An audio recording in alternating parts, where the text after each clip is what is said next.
Greetings and salutations everyone, and welcome to 15th century Europe. Last time, we prevented a world-ending calamity and successfully saved the entire world without demons. This time, well, I suppose we're still doing that. Can you beat Yu-Gi-Oh! Duelist of Roses without any monsters? The rules are the same as they were for sacred cards. We are not allowed to make use of monster cards in any way. However, there is one required exception to this rule.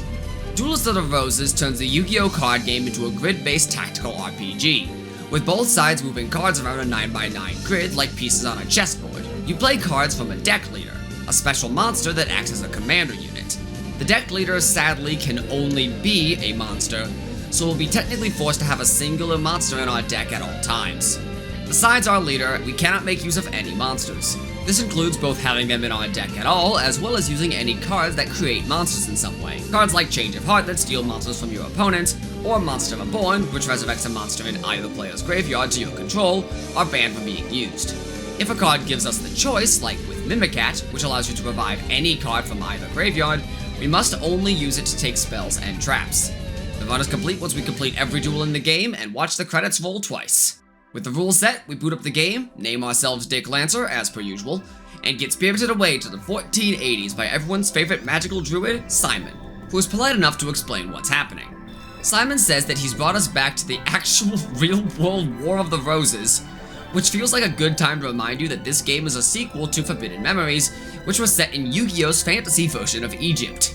It's a bold strategy, Cotton. Let's see if it pays off for him. Anyway, Henry Tudor, who is played by Yugi in this film, and the Lancastrian forces he leads are getting so thoroughly demolished that the only idea they had was conducting a dark ritual in order to summon what I can only assume by Yu-Gi-Oh! Standards to be a teenager from the future.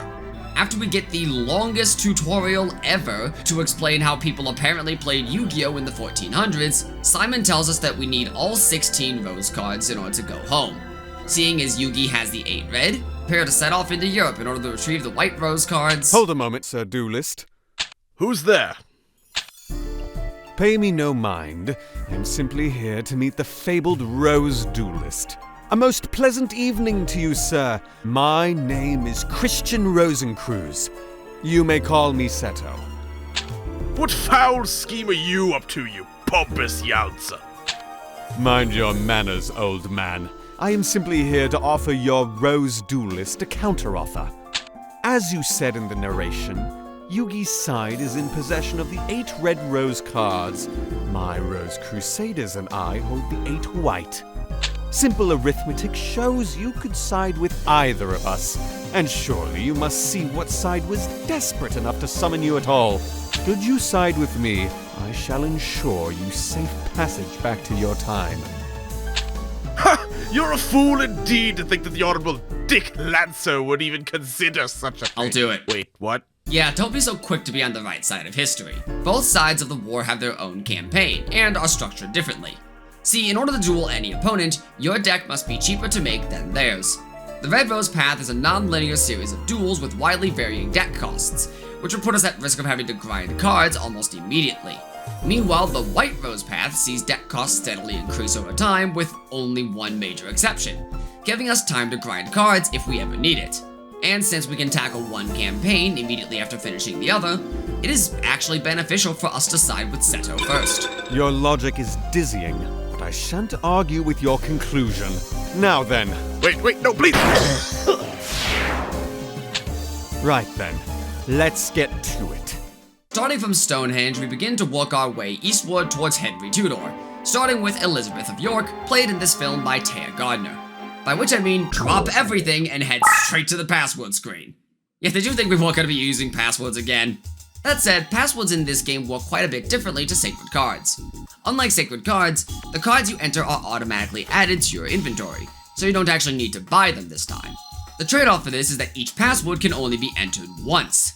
Once you enter in a password, the game will outright refuse you if you try to enter it in again. This means that our starting deck is very nearly singleton, with only a couple cards we are lucky enough to already have a copy of in our starting deck. Furthermore, we're a bit strapped for options this time, as while this game does have Exodia, it does not have Destiny Board. Meaning that while we can cram a fair amount of healing spells and attack blocking traps into our deck, we're gonna need to find another strategy that both works in a singleton deck and will actually win us a duel.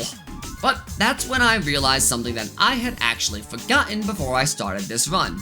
Unlike other Yu-Gi-Oh games, Duelist of the Roses sets starting life points to 4,000 instead of 8,000. This means that unlike last game where burn wasn't actually enough to drop anybody, now it's more than enough to get a kill. Of course, doing so now is still an issue, since with only one copy of every burn card, we have 50, 100, 200, 500, and 1,000 damage for a total of 1,850. Still not enough. However, two things change this for us. Up first is the final burn card, and easily the best one we have access to. Just Desserts. Just Desserts card text says that it does 300 damage multiplied by the number of enemies on the field, but this is somewhat misleading. It is actually multiplied by the number of cards the opponent has on the field, period. Meaning this can easily get up to 1,500 or even 2,100 if you simply wait. But even still, we need something to edge the deck's consistency just that little bit further. And that's where we come to the second thing, Mimicat and Grave Robber. Grave Robber acts as a monster reborn that revives spells or traps from either player's graveyard instead of monsters. Meanwhile, Mimicat can revive any card from either graveyard. Well, this means that Mimicat does cost more. Both cards are invaluable, as they allow us to essentially duplicate Just Desserts. Now, with more burn than I could possibly ever want, I had more than enough to take down Taya with burn damage. Huh. Well, that's an issue. Yeah, see, while Taya is normally a joke duel, she does know how to use her deck. She'll keep her deck leader in the back and send out cards to fight you with only a couple of exceptions. One of those exceptions is Tenderness. This little Kirby knockoff has the effect to have all life point damage Taya takes so long as it is on the field in face-up defense position. Meaning if Taya draws into this, she will play it, flip it face up, and have it sit beside her in defense mode. The only monster removal in my singleton deck is attack traps, which destroy a monster if they swing into me. Considering Taya intentionally will never swing with Tenderness, this effectively doubles her remaining life points the second it hits the board. I'm not gonna mince words. If Taya draws into Tenderness too soon, you just lose. That's it. Tremendous Fire is a great card in your starting hand if you get it, because it's the highest option we can use without setup. For the most part, you'll be banking on her getting out a fair number of monsters before you pop Just Desserts, and hoping she doesn't play Tenderness before you can get her low enough that you can take her down. And God help you if she manages to draw into any healing spells. On the run I managed to take her down on, I managed to burn her down to 0 with Just Desserts before she could get Tenderness out. Which was good, but considering I lost to her 3 times before I got on this run, it wasn't exactly a good start to the run. Fortunately, any worries of this run being impossible are assuaged by our next opponent, Thomas Gray, played by Tristan Taylor. Tristan, as always, is on to absolutely nothing, and spends the game turtling while moving one monster back and forth. As such, he's who I'd recommend dueling if you were too worried while dueling Taya to actually get used to your deck. Our deck can largely be divided into 5 categories. The first of which is Burn, which in lieu of Destiny Board is our win condition. This mostly consists of Just Desserts, Tremendous Fire, and Ukazi, but I did also have Final Flame, Hinotama, and even Sparks in there as well. This also technically includes Grave Robber and Mimicat, as we can use them to copy Just Desserts or Tremendous Fire. Up second is Heal Spells. Monsters and Roses trend towards higher attack values, so if a monster gets in on our deck leader, we'll need to be able to take the hit. Soul of the Pure, Goblin's Secret Remedy, and Newcomer Gift of the Mystical Elf are the best ones here, though I did usually have a couple of red medicines in here too in case of emergency. Sadly, Diane Catcher the Cure Master is no longer the S-tier healing spell it was in Sacred Cards. Instead of being a 5,000 point heal, it now restores you to 4,000 points only if you are below 4,000 points, which is nowhere near as useful. Third is a returning staple, Attack Traps. These are any card which stops a monster from attacking. 90% of the cards in this list destroy monsters whose attack is lower than a certain value if they make an attack within 2 tiles of it. And due to attack power trending higher in Roses, all cards have had these values increased from what they were in Sacred Cards. House of Adhesive Tape, for example, went from destroying monsters below 500 attack to destroying those below 1000. This actually makes it usable, at least in the early game. The only one we can't grab yet is Widespread Ruin, which destroys any monster regardless of attack power, as it was deemed so powerful that the game doesn't let us password it in.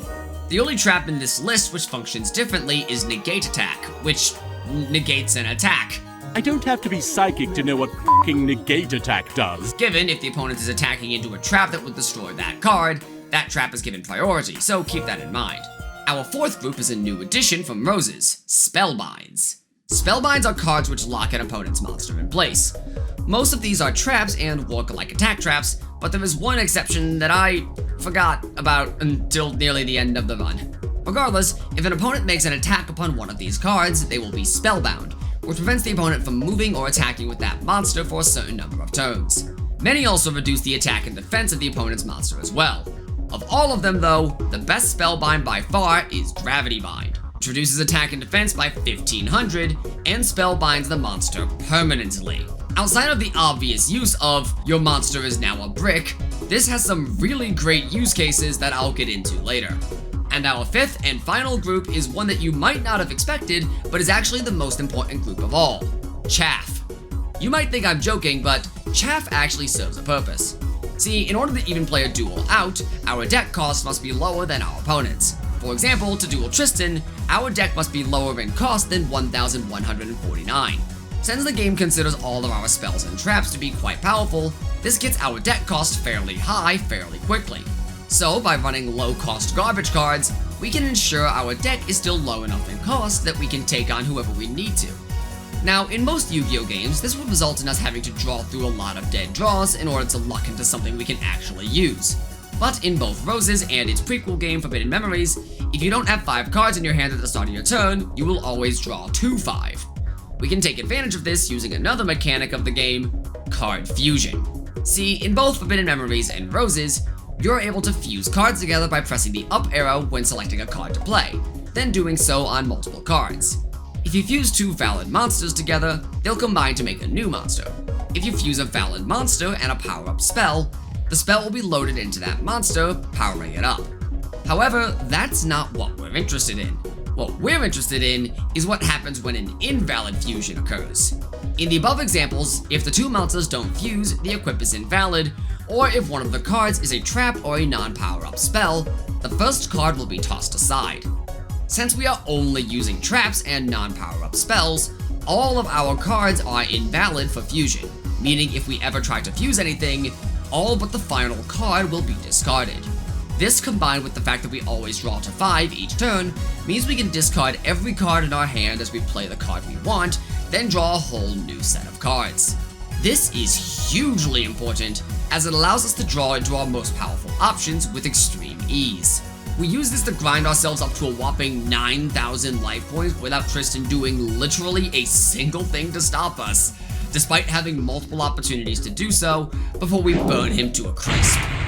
Our third opponent is Lady Margaret Beaufort, played by Mai Valentine, which, according to real-world canon, would make her Yugi's mother.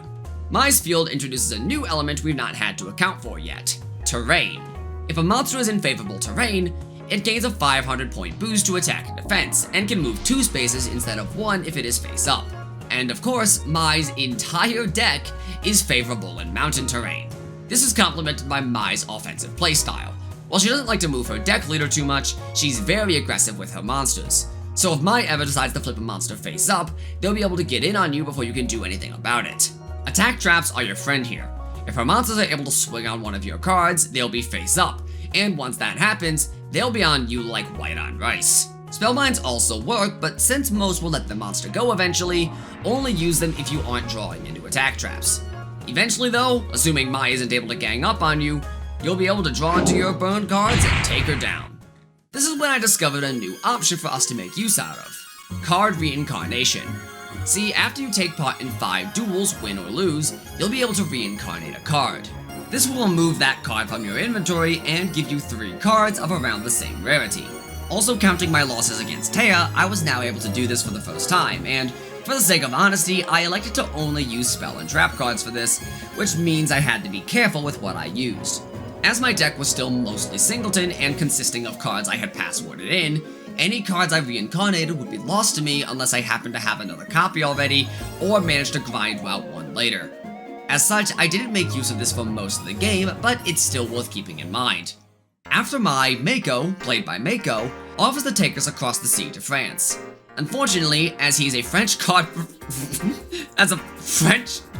mercenary, He'll only take us to France if we can beat him in a duel, which I suppose means if we don't, then he just, I don't know, kills us? Thankfully, Mako is as laughable as Tristan. Just as with Mai, his deck favors the large amount of water terrain he's on, but unlike Mai, he prefers to turtle with his monsters rather than sending him out to fight. As such, he'll sit there and do nothing while you draw as much of your deck as you need to burn him out. After a brief spot of reincarnating cards too weak to be or give anything useful, we move on to French soil and encounter Christopher Urswick in Amiens, who is played by Joey. His field, similar to Tristan's, is random nonsense, consisting of lines of the game's normal terrain types, so at least he won't be benefiting from terrain too often. That said, don't think he's as brainless as his field is. Joey is one of the most difficult duels in the run, because his AI is extremely aggressive, which counters our heavy stall deck. He's the first to move his deck loot around and prefers to move it closer to you. This rushdown strategy means we'll have to play a lot of traps to stop him from getting in on us, or else he will be able to swing on us with his monsters. And the fact that he moves his leader closer to you means each turn, it'll become easier and easier for him to marshal his offense. I know my strategy has basically just been engine out and clone just desserts so far, but now it really is. I didn't have a strategy here, and if I lost, I don't know what I would have done differently. Thankfully, this duel did allow me to discover one new useful card, Solomon's Law Book. This card lets you play one additional card from your hand the turn you activate it. What it doesn't tell you, however, is that it refreshes your hand when you do so. This means I could, in theory, discard my entire hand as I play Solomon's Law Book, activate it immediately, and then draw 5 new cards, which increases the speed at which I can draw into my burn cards significantly. This helped me to draw into just desserts while I already had Mimikatz on the field, and between the Final Flame I played earlier, the first just desserts for 1800, and the second for 2100, I was barely able to engine out enough damage with Joey breathing down my throat. Had I taken any longer, I think he would have been able to start doming me within 2 turns. Our next opponent is Cardinal John Morton, played by White Shadi, which I'm pretty sure this was still sus even back in 2002. Anyway, White Shadi introduces a new terrain type, Crush. White Shadi's field is cut into 4 sectors by Crush terrain, which automatically destroys any monsters whose attack is higher than 1500, unless they are special immortal type monsters. To compensate for that, around half of White Shadi's deck are monsters whose base attack is under 1500, and if a monster's attack is higher, whether naturally or because of an equip spell, he won't have it cross any of the lines. Thankfully, Crush does nothing at all to spells or traps, so it's actually only a problem for him. What's more, I think I accidentally bluffed him out. A couple of turns in, I dumped my entire hand and played Negate Attack, sending it into the back left corner away from the rest of my cards. I did this assuming he'd be coming after me, but instead he seemed to rush after the Negate Attack, as though he believed it was some kind of important card I was trying to keep safe. He thought better of it a couple turns later, but by then I was well reinforced by Gravity Bind, Invisible Wire, and, ironically, the Negate Attack he chose to ignore. This gave me enough time to draw into just desserts for 1800, clone it with a Grave Robber, and drop him. White Shadi could have been an issue, but my bluff baffled him just long enough for me to sneak in a win. Next up is Jasper Tudor, uncle of Henry Tudor, who is played by Yugi's grandpa. This is actually an interesting duel, because Yugi's uncle grandpa is running a turtle strategy as well. Jasper's field introduces Labyrinth terrain, a terrain type which acts as an impassable wall, only able to be moved through by a couple monsters. The way the field is shaped, he'll hold up in this castle and send out cards down the tunnels in order to stall for Exodia. Now, Roses is extremely conducive to Exodia decks, for the same reason it's conducive to our burn deck. Theoretically, Jasper can just mill his entire hand each turn and play whatever card he wants while fishing for the pieces of Exodia. I say theoretically because Jasper does not play like this at all. He works through his deck at around the same pace as every other duelist. Now, given if he draws well enough, he can still absolutely get Exodia out, but the fact that he has to actually play the 4 pieces and place them around the head gives you more time to work with. Plus, this field showcases one of the strengths of our deck. See, Jasper's field works as much in our favor as it does his. While we can't send anything his way due to the Labyrinth tiles, if we have any spellbinds, he can't send anything to us either. The best card for this is obviously Gravity Bind, as it'll permanently clog the lane we slap it in front of, which is exactly what happens as Jasper runs his own acid trap hole into it. Because his card is still technically alive, He doesn't want to run a card over it and get rid of it, meaning this lane is effectively stuck. As such, Jasper is more than willing to let us go through our deck until we pull our burn cards. Following this, we move on to Bakura, playing the role of Jack Cade, who led a rebellion against the governments of England 5 years prior to the War of the Roses and was killed for it. Why he's here, alive, and siding with Henry Tudor is anyone's guess. Anyway, Bakura is notable in that his net cost falls off the face of the earth. He has the lowest deck cost across both campaigns, so you will have to rearrange your deck to fight him. Thankfully, this is why we took the White Rose campaign first. Return to Britain and proceed to Duel Master. The second you have control, hit select and immediately surrender. Do this up to 5 times and you'll now be able to reincarnate a card. You can save before the reincarnation in order to get the cards you want. Specifically in this case, we're looking for low cost chaff. Take whatever you can get, even if it's equip spells we can't use. Stick whatever you can into your deck as filler, and gut out whatever is too high of cost in order to get your deck below 757. This shouldn't take a lot of effort, but it will take some thought. Bakura's field is forest mixed with a bunch of crush in the middle, but as before, you can expect him to play around this. The most notable thing about him is that his deck leader actually sports a special ability, regenerating him 50 life points every turn. This does not have an upper limit, meaning we'll want to kill Bakura quickly before he can regenerate a large amount of health. It also means that we can potentially lose to poor draw. Thankfully, we do not at all draw poorly. Top decking Tremendous Fire on turn 1, Just Desserts on turn 4, Mimicat on turn 5, and Grave Robber on turn 6. I stall a bit for Bakura to get a few more cards on the board before flipping Just Desserts for 1500, knocking him down to 1750. He regenerates to 1800 next turn, but plays another card, allowing me to ding him for 1800. And even if I had been short, I had another 18 to 2100 on deck because of Grave Robber, so it's not like I was in any actual danger. Finally, we arrive at Brest and face Henry Tudor himself, the big man, the king of games. After promptly fixing our dogshit deck, I surrendered to Bakura a few times until I could reincarnate. Seeing as I didn't anticipate Crush card ever coming in handy for me, I passworded it in and reincarnated it, receiving 2 Diane Ketos and a second copy of Grave Robber. I hadn't realized Diane Keto was as bad as it is yet, but a second copy of Grave Robber was huge for my deck, essentially adding another 15 to 2400 damage. Yugi's deck is something of an amalgam. It's based on his Duelist Kingdom deck, and he has one monster that will receive a power boost in every single field type. To match this, Yugi's terrain it sure is something. While this gives Yugi the potential to receive a field power bonus for every monster, this lack of synergy means that he's much more likely to get nothing at all from the terrain, which is one less thing for us to worry about. I decided to open with Solomon's Law book to mill myself and try for something better, which honestly didn't go very well, but we take those. Thankfully, my faith in my cards prevail with my next hand of 5. Grave Robber, Mimicat, and Negate Attack. An incredible draw, but also one with downsides. Having this many powerful cards in my hand means I couldn't keep discarding willy-nilly anymore. Plus, I would have to protect my copy cards lest they get popped by a potential offensive.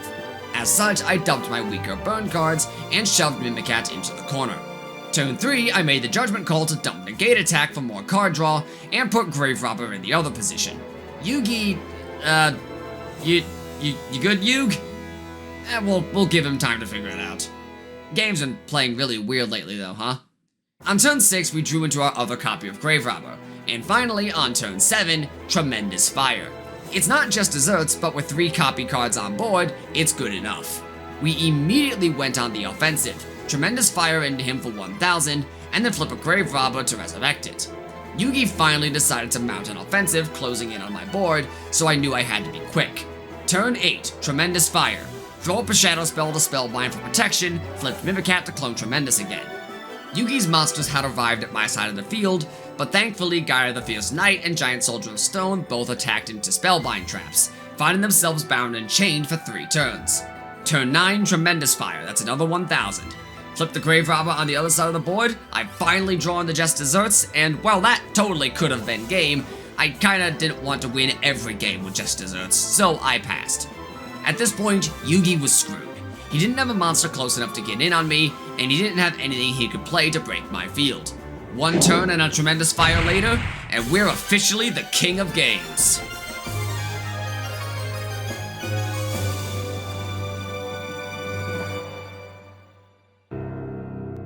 You accomplished in mere days what took us years, O Duelist.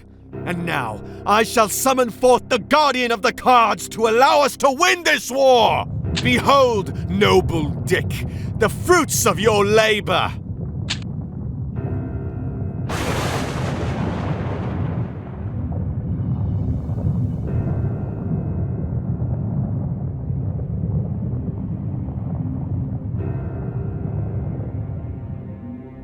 Oh, no. See, misunderstanding. I'm actually going to destroy all of mankind. Plus, did you see White Shadi? That's reason enough to destroy everything. But the legend said you would follow the command of your summoner! This is unjust! Very well. I will abide thee under one condition. How do you pronounce my name? Manawyddan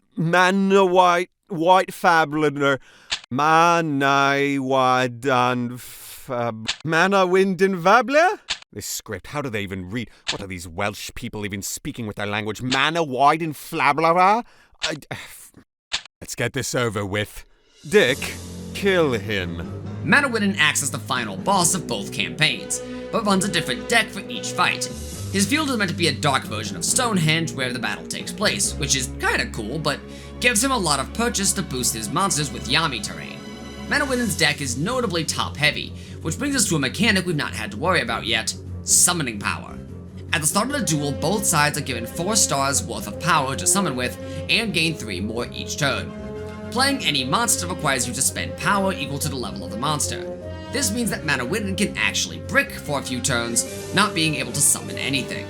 Don't expect him to stay that way though, as he can go from 0 to 100 in one play.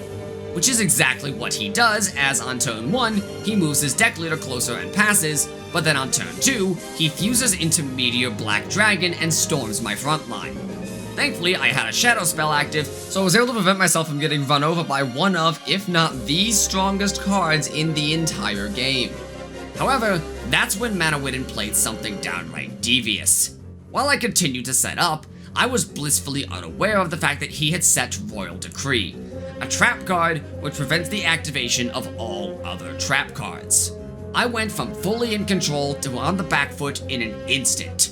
All of my spellbinds, all of my attack traps, now just empty cards to be walked over by Manawyddan's Meteor Black Dragon, which, can I just say, was still as strong as the Dark Magician even after Shadow Spell weakened it.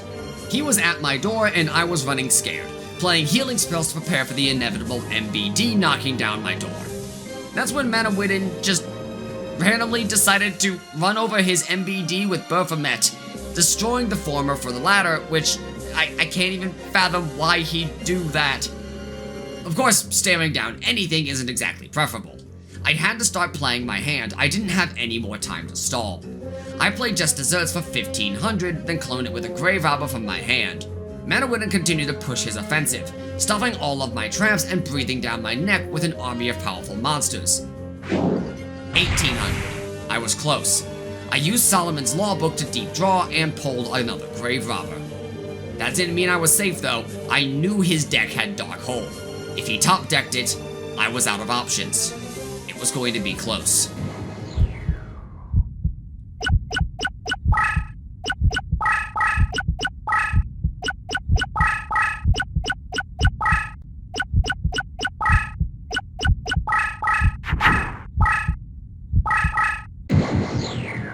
And with one final tremendous fire, we banish Manawyddan back from whence he came. Ah, that's fine. See you next campaign. Well, that was unpleasant. My hope was that the Card Guardian would win us this war. But that seems to have been untrue. I apologize for dragging you into this. I shall honor my promise and send you home. But please, take this as well.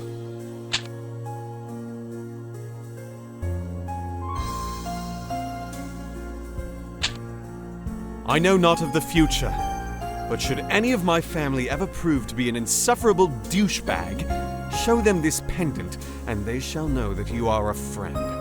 I shall tell the tale of the Duelist without a single monster in his deck. Fare thee well, O Honourable Dick Lancer. In the days that followed, the mystic barrier maintained by the sorcery of the cards faded away, leaving England's shores vulnerable to invasion.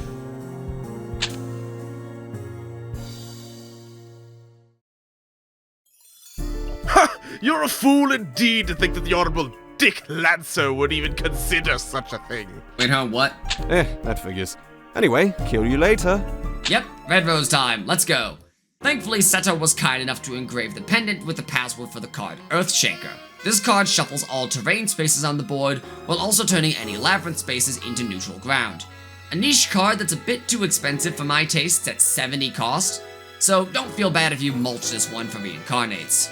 After a brief visit to Yugi's manor, complete with sex music, we are given access to Rex and Weevil. Both of their deck costs are a bit low, so if you boosted your deck from enough with the sex music. Anyway, if you boosted your deck from Manawyddan, you'll want to dial it back here, since the DCs will be lower for a little while. I decided to tackle Weevil first, who plays similarly to Mai and Joey, sending out monsters to act as a front. However, unlike Joey rushing in with his deck leader, or Mai who didn't move her leader at all, Weevil moves his leader away from you, as though he's trying to hide behind his monsters. Weevil is a much more challenging start than Taya, as his insect cards are often boosted by the forest terrain, but his keep away strategy should give you enough time to get your cards out. Meet his offensive with spellbinds and attack traps, and you should have plenty of time to burn his forest down. As I said before, unlike the White Rose campaign, which was entirely linear, defeating Weevil unlocks two more options, Bandit Keith and Pegasus. But since the game unlocks stuff by relative difficulty, we're still going to handle Rex first. Rex's field has easily the most labyrinth terrain we've seen so far, consisting of entirely wasteland terrain carved into 4 lanes by a labyrinth. Nearly every single one of Rex's monsters receive a boost in wasteland, and the labyrinth terrain means you'll find yourself trapped very quickly. You might think this is when we start throwing out Earthshaker, but don't be so hasty.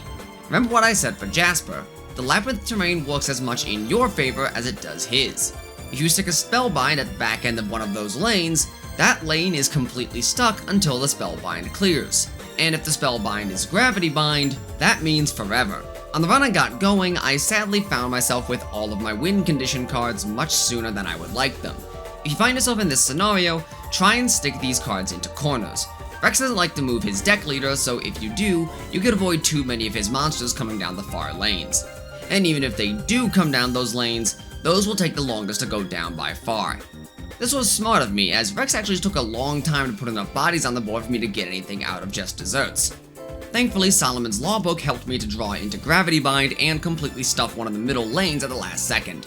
I started activating Just Desserts a bit early at around 1200, but even with his twin-headed King Rex double moving all the way into my lane, I had just enough pressure to keep myself safe without taking any damage. This was probably my favorite duel of the run, just on account of how back and forth it was. If you're gonna try this challenge for even one duel, I'd recommend this one. Defeating Rex unlocks us Bonz and PaniK, who in this are called Necromancer and Darkness Ruler.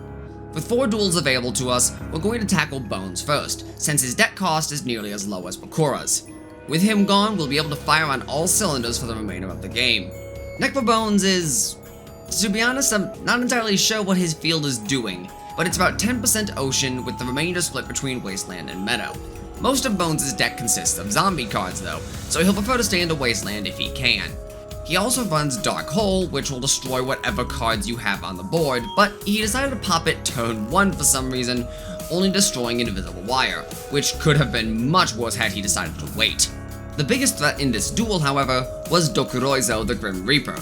Dokuroizo ignores all traps within 1 space of himself, allowing him to walk over any attack and spellbind traps. Once Dokuroizo was face up, I had to deal with a monster that could double move and ignore my trap spam.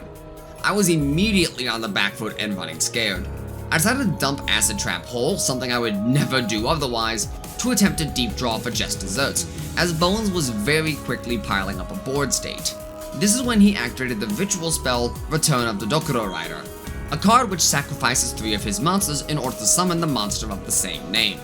Dokuro Rider turns any field that he's on into a wasteland terrain after each turn. This not only gives Bonz a stronger monster, but it also weakened my just desserts by reducing the number of bodies he has on board. Bonz continued to chase me down, pushing me into a corner. But thankfully, since none of his monsters were face up, they weren't getting the speed boost created by Dokuro Rider, and I was able to burn him out before he could track me. This was shockingly close, and I'll be honest, between this duel and Rex, I was actually feeling worried for the future. But for now, let's tackle PaniK. Nearly PaniK's entire field is dark terrain, which could be bad as he runs a large number of extremely powerful monsters boosted by dark terrain. I decided it would be wise to put as much distance between myself and him as possible, sending my Grave Robber to one corner and my leader to another, while putting a shadow spell in between us. But that's when PaniK, started playing strangely. He moved his cards backwards and sideways, moving his leader forward but playing cards behind himself.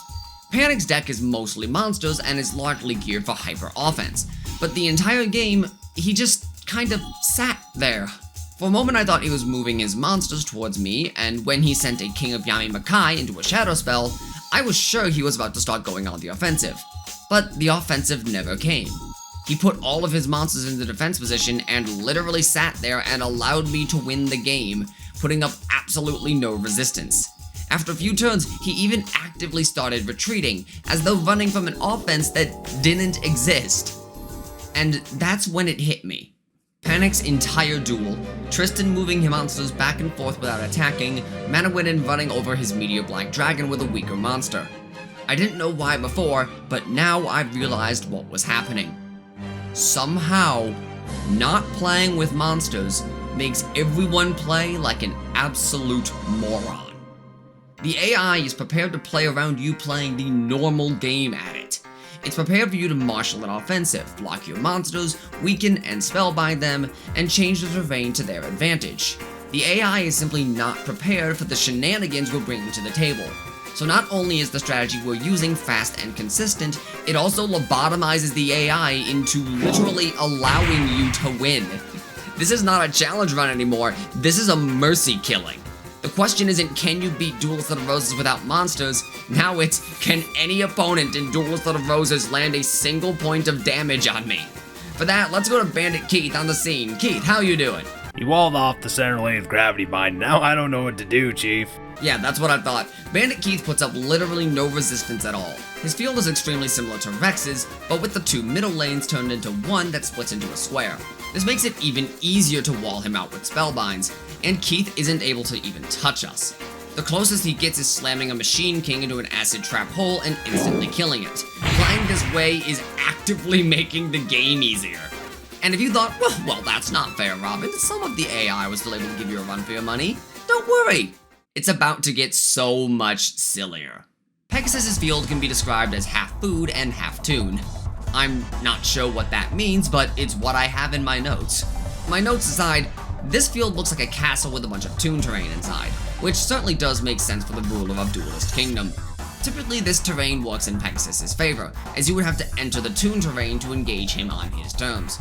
However, for whatever reason, he just refused to engage. Like, at all. I accidentally played Seal of the Ancients, which is literally chaff, so I don't know what I was cooking here, but he didn't even move into it, just stared at it. Pegasus largely just placed all of his cards into defense mode, eventually surrounding himself and preventing him from making any moves.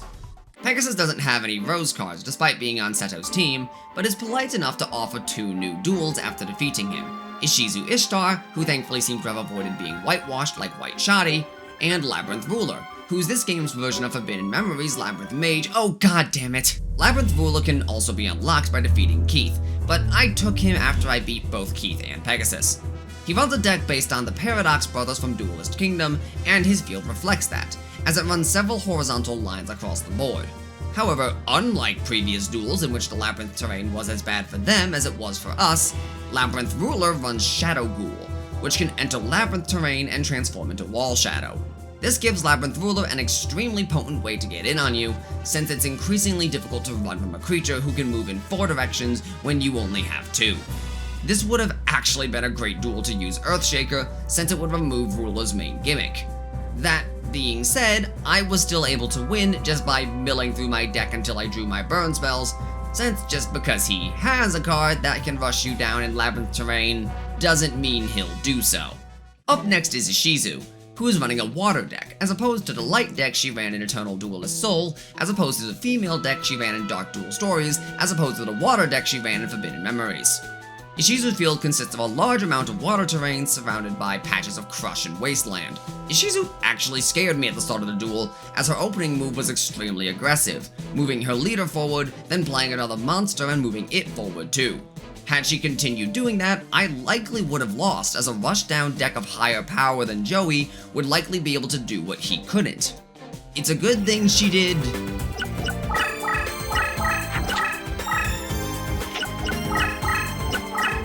whatever that was instead. I legitimately wish I could tell you what Ishizu's strategy was here, but I can't. She opened extremely aggressively, and had she continued, she'd almost assuredly have won, but she just stopped. Millennium Necklace. Show me the future of my duel against the Rose Duelist.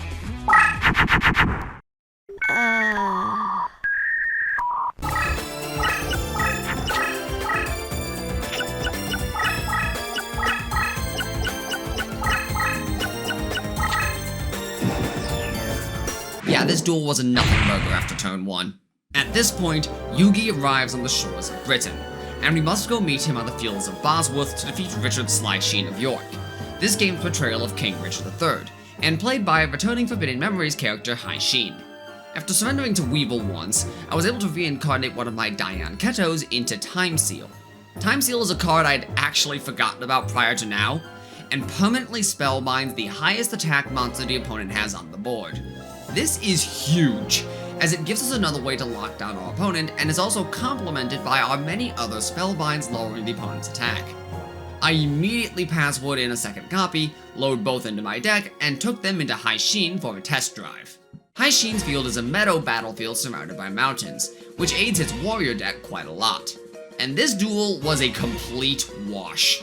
He opened by slamming a Battle Ox into my Gravity Bind, which means its attack is so low that when I cast Time Seal next turn, it immediately hit his other monster.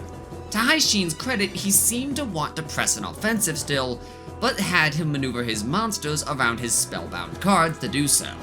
And when he was finally able to reach me, he found his M-Warrior #1 spellbound by Shadow Spell. Now bound by Spell and Chain, Hai Sheen's AI bricked. He completely gave up on his offensive with his remaining monster, and when I spellbound the other card he had at center field with another Time Seal, he proceeded to literally pass his next turn.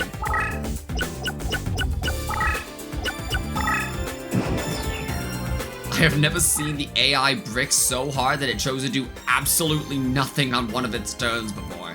It usually at least moves a single card, but Hai Sheen just gave up. I like to pretend he actually just scooped. Hai Sheen blows off the L he just took and prepares for the Battle of Bosworth Field. Thomas Stanley betrays King Dick III, and he dies in battle with Yugi taking the throne. But before we can celebrate, we still have one more Rose Crusader to take care of. Christian Seto Rosencruz. Yugi immediately takes to his new kingly role by delegating Seto to us instead of dueling himself, but at least he admits he wouldn't be able to do it. So we set off to Stonehenge to take on Christian Rosencruz, and... okay. I'm gonna need to go off topic for a bit, because I need to talk about this. So, most of the characters in this game can fit into one of 3 boxes. The first is actual real-world person, which includes basically everybody from the White Rose route, Thomas Stanley, and King Richard III. The second is literally just a Yu-Gi-Oh character, which includes almost everybody on the Red Rose path, and also Simon. This leaves only 2 characters. First is Manawyddan Llyr, which is a protagonist in a series of Welsh novels written in the 14th century. So, you know, okay, makes sense why he's here, even if it is a little weird he's an evil card god. But the other one is Seto, or Christian Rosencruz, who, while researching this video, I discovered was not actually a real person? According to Wikipedia, and I checked this against other sources, Christian Rosencruz is the legendary, quote-unquote, possibly allegorical, founder of the Rosicrucian Order, who was presented in 3 manifestos published in the 1800s. According to the second, it can be interpreted that he was born in 1378 and died in 1484, which not only implies that he lived to a staggering 106 years old, but also, since we just finished the Battle of Bosworth Field, which happened in 1485, implies that in Yu-Gi-Oh! Canon, Christian Seto Rosencruz was alive and dueling 1 year after his death, and looked like this. Which I suppose is certainly possible for a man who was believed to be the reincarnation of actual Lazarus. In fact, if you go to Wikipedia, the first page on Christian Rosencruz shows a painting depicting him as Lazarus. And apparently, it's described that his body was discovered by his order in, quote, a perfect state of preservation 120 years after his death, which occurred in absolute secrecy inside a heptagonal chamber erected by himself as a storehouse of knowledge within the interior of the earth. Something he apparently predicted. More than anyone else that I've ever been aware of, Christian Rosencruz is truly the first man to ever be him. I'm him. I've been him. I will continue to be him. I have seen the Magna Carta. I have seen the Eye of Horror. I was flipping bricks for Mansa Musa before y'all even became a Type 1 civilization. This shit ain't nothing to me, you stupid piece of shit. Step the wrong way and you will perish. Man really said, someday after I vanish and die, you'll find my 7-sided underground library I built myself and I'll be perfectly preserved despite dying 120 years ago. Which, you know what? Does kind of sound like Seto Kaiba. Anyway, getting back to the game, Seto had, I shit you not, the biggest brick in the entire run. Even above High Sheen. I'm not even going to editorialize, I'm just going to explain what happened. After some early back and forth, I placed Acid Trap Hole within the center labyrinth, and had Gravity Bind right outside the entrance to my side of the field on my left. Seto used his enhanced movement to slide into a corner, and sent multiple cards coming through the center labyrinth. I placed Spellbinding Circle behind Acid Trap Hole, and Seto lost his Mikatsuki no Yaiba. I placed a Bear Trap on the other side of my field from Gravity Bind, and Seto responded by playing no cards, running his Kaiser Dragon into my Spellbinding Circle, and then passing. As the Kaiser Dragon was now essentially a wall for me, I was able to play just desserts behind it without worry. Seto responded by doing nothing and passing. I placed an invisible wire trap in front of it for when the Spellbind wore off, just in case. Seto responded by doing nothing and passing. I flipped Mimicat to clone Tremendous Fire. Seto did nothing and passed. I activated Grave Robber to clone Tremendous Fire, and now with 12 star power, multiple spaces to play cards, the ability for his deck leader to move 2 spaces per turn and rush me down, and a newly freed Kaiser Dragon to use, what do you think Seto did with his next turn?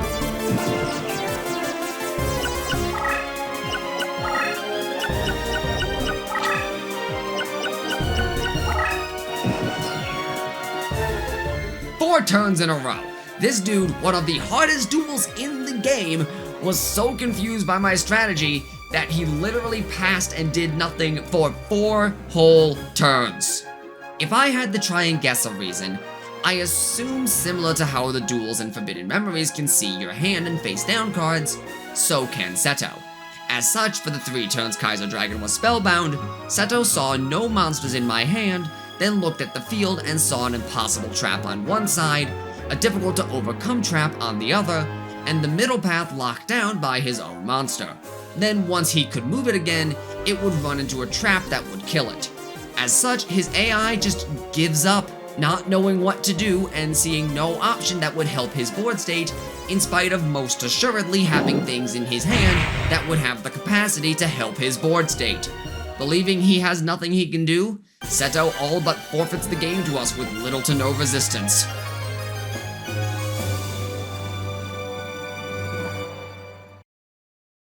I apologize. I know not what came over me. 'Twas like all my knowledge of the game fell from my head. Still, a splendid duel, and one worth enough to perform the grand summoning.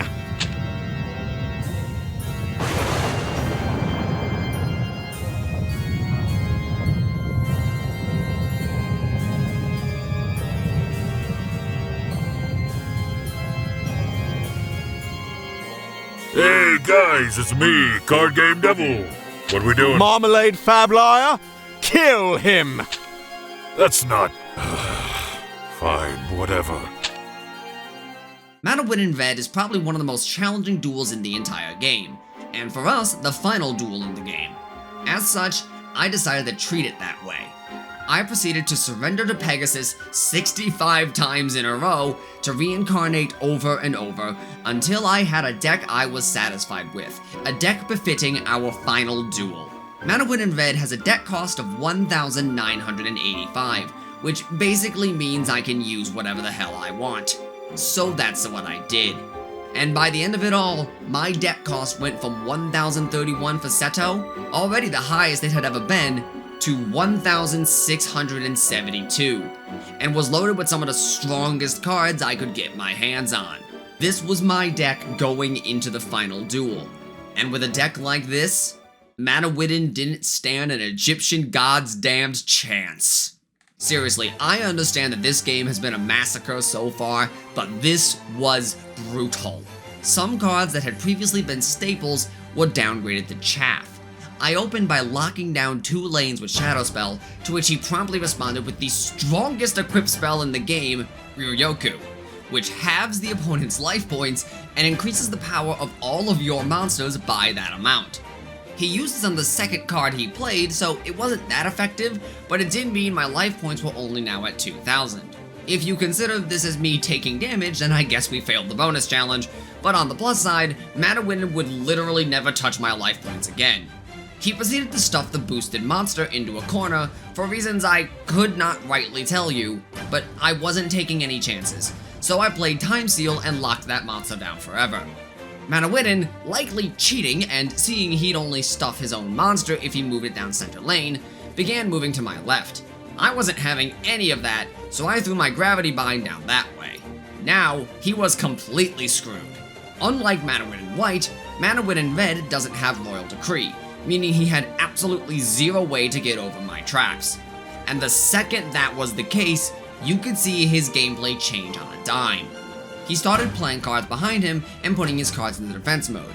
Yes, he was playing cards, good lord was man playing cards, but man respected my cards until he literally had no other options but slamming Curse of Dragon and Princess of Surugiri into my shadow spells, basically locking down those lanes for the rest of the game. Once I drew into Tremendous Fire, I could have won, but I wanted to draw into at least some of what I'd added to my deck, and this was just not what I was looking for. But then I drew what I wanted. Swords of Revealing Light. Not only does it spellbind every card he has for 3 turns, but in this game, it also reveals them. I had to know. I needed to know. And he had, quite possibly, the scariest board state of all time for anyone but me. 2 copies of Skull Knight, Karibo for some reason, his own copy of Gravity Bind, a revived Ryuryoku, Gorgon's Eye, which spellbinds a card you put into defense position, and Curse of Tri-Horned Dragon, a ritual card which summons one of the strongest monsters in the game. He could obtain such a powerful board state, unbreakable by anyone playing normally, but to me, it was made of paper. I passed to him to see if he could even potentially do something, but Manawyddan just passed it back. It was over. So, with the strongest Just Desserts ever for 3,000 damage, we proved that you can complete Duelist of the Roses without using any monsters.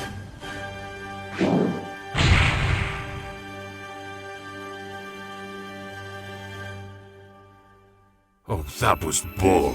I hate it here. You dueled well. May you slumber again in peace, Manawyddan Llyr. Knows my name.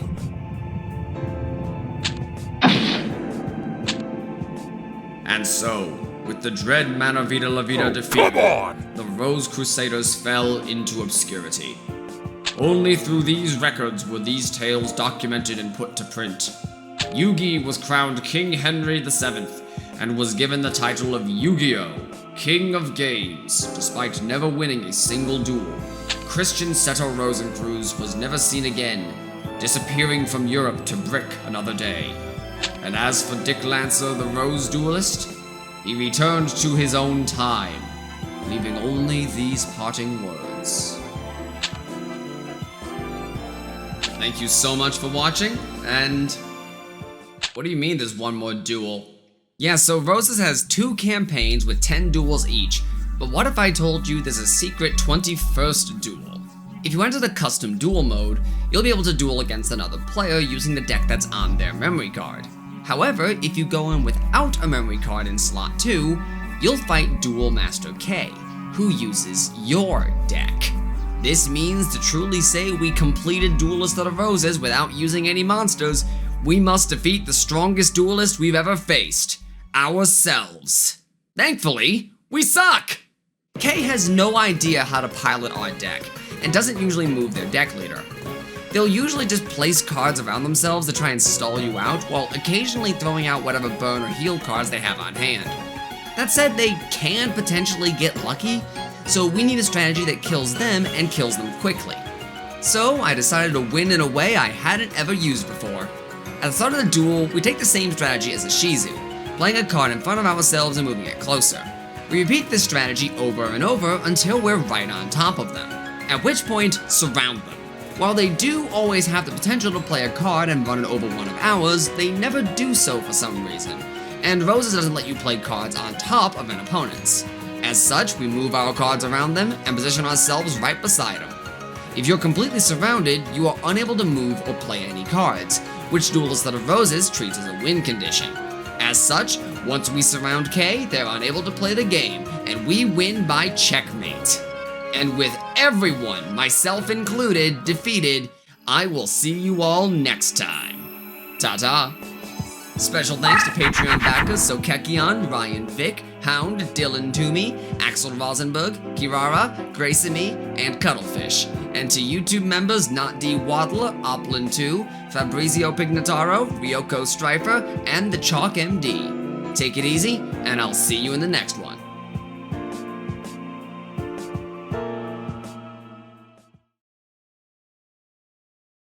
Manawyddan Flablara?